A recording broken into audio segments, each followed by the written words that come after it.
మరో breaking news చూస్తున్నాం. కరీంనగర్ జిల్లా మానుకొండూరు నియోజకవర్గ కేంద్రంలో హై టెన్షన్ వాతావరణం నెలకొంది. రహదారిపై బీఆర్ఎస్ పార్టీ ఆధ్వర్యంలో అర్హులందరికీ ఇందిరమ్మ ఇండ్లు ఇవ్వాలని మహా ధర్నా ఏర్పాటు చేశారు. అదే సమయంలో కాంగ్రెస్ ప్రభుత్వం పేదల వైపే ఉందని, బీఆర్ఎస్ తప్పుడు ప్రచారాలు చేస్తోందంటూ కాంగ్రెస్ నాయకులు లబ్ధిదారులను తీసుకొచ్చారు. ఈ సందర్భంగా ఇరు పార్టీల నాయకులు, కార్యకర్తలు మధ్య ఉద్రిక్తత ఏర్పడే అవకాశం ఉంది.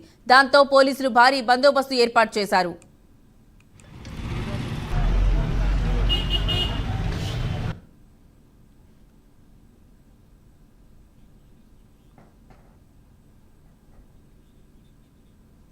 ఇక ఇదే అంశానికి సంబంధించిన మరింత సమాచారం మా కరెస్పాండెంట్ రాజు కరీంనగర్ నుంచి ఫోన్ ద్వారా అందిస్తారు.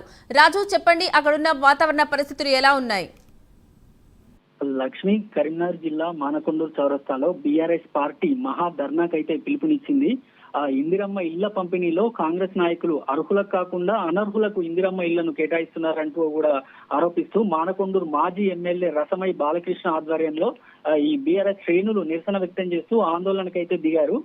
మరోవైపు ఇటు మానకొండూరుకు చెందిన కాంగ్రెస్ శ్రేణులు కాంగ్రెస్ ప్రభుత్వం పేదల వైపే ఉందంటూ కూడా ఈ ఇందిరమ్మ ఇళ్ల వ్యవహారంలో బీఆర్ఎస్ పార్టీ తప్పుడు ప్రచారాలను అడ్డుకుంటామనే ఉద్దేశంతో అదే స్థలంలో, అంటే ఎక్కడైతే ఈ బీఆర్ఎస్ పార్టీ ఆందోళన శిబిరం ఏర్పాటు చేసిందో అదే ప్రాంతంలో ఇందిరమ్మ ఇళ్ల లబ్ధిదారులను తీసుకువచ్చి ప్రభుత్వానికి అనుకూలంగా కార్యక్రమాన్ని నిర్వహించడానికి కూడా ప్రయత్నించగా అక్కడ తీవ్ర ఉద్రిక్త పరిస్థితులు అయితే నెలకొన్నాయి.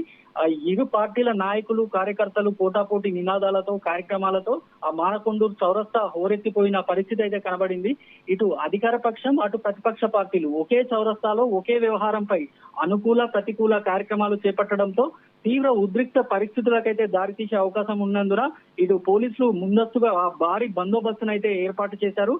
కొద్దిసేపటి క్రితమే ఇరు పార్టీల నేతలు పోటాపోటీగా నినాదాలు చేస్తుండటంతో పోలీసులు అయితే వారిని అదుపు చేస్తూ సర్ది చెప్తున్న పరిస్థితి అయితే కనబడింది. మరోవైపు మానకొండూరు మాజీ ఎమ్మెల్యే బీఆర్ఎస్ నాయకులు రసమై బాలకృష్ణ స్పందిస్తూ తాము శాంతియుతంగా ధర్నా చేస్తుంటే కాంగ్రెస్ నాయకులకు వచ్చే ఇబ్బంది ఏముందని ప్రశ్నిస్తూ మహాధర్నాను భగ్నం చేయడానికే కాంగ్రెస్ పార్టీ నాయకులు కుట్ర పన్నారని కూడా ఆరోపించారు. ఎన్నికలకు ముందు అర్హులైన అందరికీ ఇండ్లు ఇస్తామని కాంగ్రెస్ నాయకులు చెప్పారని, నియోజకవర్గంలో మొత్తం 40,000 మంది లబ్ధిదారులు దరఖాస్తు చేసుకుంటే ఆ నియోజకవర్గంలో ఉన్న పేదలకు కాకుండా కమిషన్లు తీసుకొని ఇందిరమ్మ ఇండ్లను అమ్ముకున్నారంటూ కూడా ఘాటైన వ్యాఖ్యలు బాలకృష్ణ చేశారు. తాము శాంతియుతంగా ధర్నా చేసుకుంటామని పోలీసు వారి దగ్గర ముందస్తు అనుమతి తీసుకున్నామని, కానీ ఎలాంటి అనుమతులు లేకుండా కాంగ్రెస్ పార్టీ కార్యక్రమాలు ఎందుకు చేపట్టిందని అంటూ కూడా బాలకృష్ణ మండిపడ్డారు. మొత్తానికి ఇందిరమ్మ ఇండ్ల వ్యవహారం మానకొండూరు రాజకీయాలను వేడెక్కిస్తున్నాయని అయితే చెప్పవచ్చు. రాబోయే రోజుల్లో ఈ ఇరు పార్టీల పోటాపోటీ కార్యక్రమాలు ఎలాంటి మలుపులు తిరుగుతాయని అంటూ కూడా నియోజకవర్గ ప్రజలైతే అభిప్రాయాలు వ్యక్తం చేస్తున్నారు. Lakshmi. Right Raju, thank you.